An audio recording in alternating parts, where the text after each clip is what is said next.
ہمارے سبق کا نام ہے اپنے دستور کا تعارف۔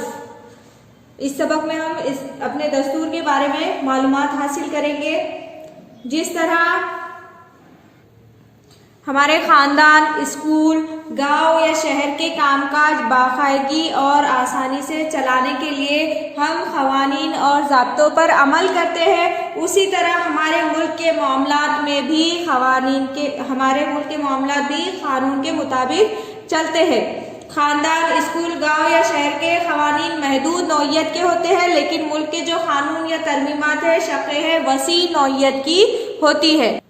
اس کا مطلب یہ ہے کہ جس طرح خاندان میں تو قانون نہیں ہوتے، لیکن خاندان کے جو افراد ہیں وہ آپس میں کیسے رہنا چاہیے اس کے کچھ ضابطے ہوتے ہیں، اور اسکول میں داخلے، یونیفارم اور پڑھائی کے سلسلے میں بھی کچھ قانون ہوتے ہیں، اور بہت سے مقابلے بھی جو ہوتے ہیں وہاں پر بھی کچھ ضابطے اور کچھ قانون ہوتے ہیں۔ اور اس کے علاوہ ہمارے گاؤں یا شہر کے معاملات بھی جو ہے تو قوانین کے مطابق چلتے ہیں۔ اسی طرح کیا ہے، ہمارے ملک کے معاملات بھی قوانین کے مطابق چلتے ہیں، اور خاندان، اسکول، گاؤں اور شہر کے قانون کیا ہے، محدود نوعیت کے ہوتے ہیں، لیکن ملک کے جو قوانین ہیں اس کی نوعیت کیسی ہوتی ہے، بہت وسیع ہوتی ہے۔ تو سب سے پہلے ہم جو ہے تو دیکھیں گے دستور کسے کہتے ہیں، دستور کا کیا مفہوم ہے۔ ملک کے معاملات سے متعلق قوانین اور ترمیمات یکجا شکل میں جس کتاب میں درج ہوتی ہے اسے دستور یا آئین کہتے ہیں، یعنی ملک کے جتنے بھی معاملات ہیں اس کے متعلق جو قانون ہوتے ہیں، جو ترمیمات ہوتے ہیں، یعنی جو تبدیلی ہوتی ہے، وہ ایک ہی شکل میں، یکجا شکل میں جس کتاب میں درج ہوتی ہے، جس کتاب میں لکھی ہوتی ہے اسے دستور کہتے ہیں یا آئین کہتے ہیں۔ ملک کے کام کاج سے متعلق قوانین کی تحریری دستاویز یعنی دستور، یعنی ملک کے کام کاج کیسے چلیں گے اس کے متعلق جو قانون تحریری شکل میں ہوتا ہے وہ کیا کہلاتا ہے، دستور۔ عوام کے ذریعے منتخب کردہ نمائندوں پر مشتمل حکومت یا سرکار تشکیل پاتی ہے۔ عوام کے ذریعے جو نمائندے منتخب ہوتے ہیں، الیکشن میں چنے جاتے ہیں، ان نمائندوں پر جو ہے تو ایک مشتمل حکومت یا سرکار تشکیل پاتی ہے۔ حکومت پر لازم ہوتا ہے کہ وہ دستور میں درج قوانین کے مطابق ہی ملک کا کام کاج چلائے۔ جو عوام کے جو نمائندے الیکشن میں جیت کر جاتے ہیں وہ حکومت بناتے ہیں، اور اس حکومت پر یہ ضروری ہوتا ہے کہ وہ جو ملک کا جو دستور ہے، ملک کے جو کام کاج ہے وہ دستور کے اندر جو قانون درج ہے اسی کے مطابق وہ چلائے۔ دستور میں درج قوانین یا ترمیمات بہت ہی زیادہ بنیادی اہمیت رکھتی ہے، اور حکومت دستور میں درج قوانین سے ٹکرانے والے دیگر قوانین نہیں بنا سکتی، اور اگر ایسا کیا تو مجلس قانون ساز اسے منسوخ کر دیتی ہے۔ نیکسٹ ہے دستور کے قوانین کے موضوعات۔ دستور میں جو قانون درج ہے اس کے مختلف موضوعات کا احاطہ کرتے ہیں، مثلا شہریت، شہریوں کے حقوق، شہریوں اور حکومت کے درمیان تعلقات اور حکومت کی قانون سازی کے موضوعات، انتخابات، حکومت کے حدود اور حکومت کے اختیارات وغیرہ۔ دستور میں جو قانون درج ہے ان موضوعات کا احاطہ کرتے ہیں، اور دستور ہند کے مطابق حکومت کا کام کاج چلانے کے اصول بہت سے ممالک نے اپنائے ہیں، یعنی ہمارے جو ہندوستان کا جو دستور ہے اس کے مطابق جو ہے تو حکومت کا کام کاج چلانے کے اصول جو ہے تو دوسرے کئی ملکوں نے انہیں اپنایا ہے۔ اس کے باوجود مختلف ملکوں کے دستور کی نوعیت الگ الگ ہوتی ہے۔ ہر ملک کی اپنی تاریخ، ثقافت، سماجی ڈھانچہ اور روایات بھی الگ الگ ہوتی ہے، اور اسی لحاظ سے کیا ہوتا ہے، ان ملکوں کی ضروریات اور مقاصد کا تعین ہوتا ہے، اور ہر ملک اپنی انہی خصوصیات کو سامنے رکھتے ہوئے اپنا دستور بناتا ہے۔ کیا آپ جانتے ہیں امریکہ اور برطانیہ یعنی انگلستان کی حکومتوں کا کام کاج دستور کے مطابق چلتا ہے، لیکن ان دونوں ممالک کے دستور الگ الگ ہیں۔ مثلا امریکہ کا دستور 1789 میں نافذ ہوا، یہ تحریری شکل میں ہے اور صرف 7 نکات پر مشتمل ہے، لیکن 225 سال گزر جانے کے باوجود بھی امریکہ کا حکومتی کام کاج اسی دستور کے مطابق چلتا ہے۔ برطانیہ کی تاریخ صدیوں پر پھیلی ہوئی ہے۔ حکومتی کام کاج کے قوانین وہاں پر برطانیہ میں روایات رسم و رواج کی شکل میں ملتے ہیں، اس کے باوجود ان پر سختی سے عمل کیا جاتا ہے۔ 1215 عیسوی میں ہونے والے میگنا کارٹا معاہدے کے بعد سے برطانیہ کا دستور فروغ پاتا گیا۔ کچھ تحریری قوانین پر مشتمل ہونے کے باوجود برطانیہ کا دستور زیادہ تر حصہ غیر تحریری ہے۔ دستور کی ضرورت۔ دستور میں درج قوانین یعنی شقوں یا ضابطوں کے مطابق حکومتی کام کاج چلانے کے بہت سارے فائدے ہیں۔ اس میں سب سے پہلا ہے حکومت کو قانون کے دائرے میں رہتے ہوئے اس کا حکومت کا کام کاج چلانا ہوتا ہے، جس کی وجہ سے اسے حاصل حقوق اور اختیارات کے ناجائز استعمال کے امکانات کم ہوتے ہیں۔ یعنی حکومت کو اپنا کام کاج قانون کے دائرے میں رہ کر چلانا ہوتا ہے، جس کی وجہ سے ان کے پاس جو حقوق ہوتے ہیں، اختیارات ہوتے ہیں، حکومت اس کا غلط فائدہ بالکل بھی نہیں اٹھا سکتی، کیونکہ دستور میں آلریڈی ان کے کام کاج کا ایک دائرہ مقرر کیا گیا ہے، متعین کیا گیا ہے، اور انہیں جو ہے تو حکومت کو ان قانون کے مطابق کام کاج کرنا ہوتا ہے۔ دستور میں شہریوں کے حقوق اور ان کی آزادیوں کا ذکر ہوتا ہے۔ حکومت شہریوں کے ان حقوق کو چھین نہیں سکتی، اس لیے ان کے حقوق اور آزادی محفوظ رہتی ہے۔ دستور میں جو ہے تو شہریوں کے حقوق اور ان کی آزادی کے بارے میں بھی لکھا ہوا ہے، اس لیے جو ہے تو حکومت شہریوں کے حقوق کو بالکل نہیں چھین سکتی اور ان کی آزادی کو بھی بالکل بھی چھین نہیں سکتی۔ اسی لیے شہری جو ہے تو اپنے حقوق اور آزادی کا فائدہ اٹھاتے ہیں اور شہریوں کے حقوق اور آزادی محفوظ رہتی ہے۔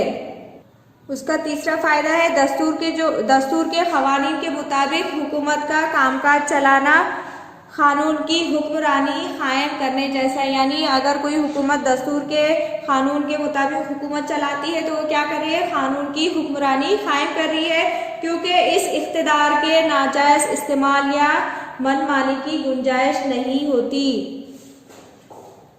کیونکہ دستور کے قانون کے مطابق اس میں کیا ہوتا ہے؟ اقتدار کا جو ناجائز استعمال ہے یا منمانی ہے، اس کی گنجائش بالکل بھی باقی نہیں رہتی۔ چوتھا فائدہ ہے دستور کے مطابق حکومتی کام کاج کے پیش نظر حکومت پر عام انسان کے اعتبار میں اضافہ ہوتا ہے۔ عام انسان کیا کرتا ہے؟ اگر وہ وہاں کی حکومت دستور کے قانون کے مطابق کام کاج کر رہی ہے تو اس کی وجہ سے جو عام انسان ہے اس پر اعتبار کرتا ہے اور وہ حکومتی کام کاج میں شریک ہونے کے لیے بھی آمادہ ہو جاتا ہے۔ اور حکومتی کام کاج میں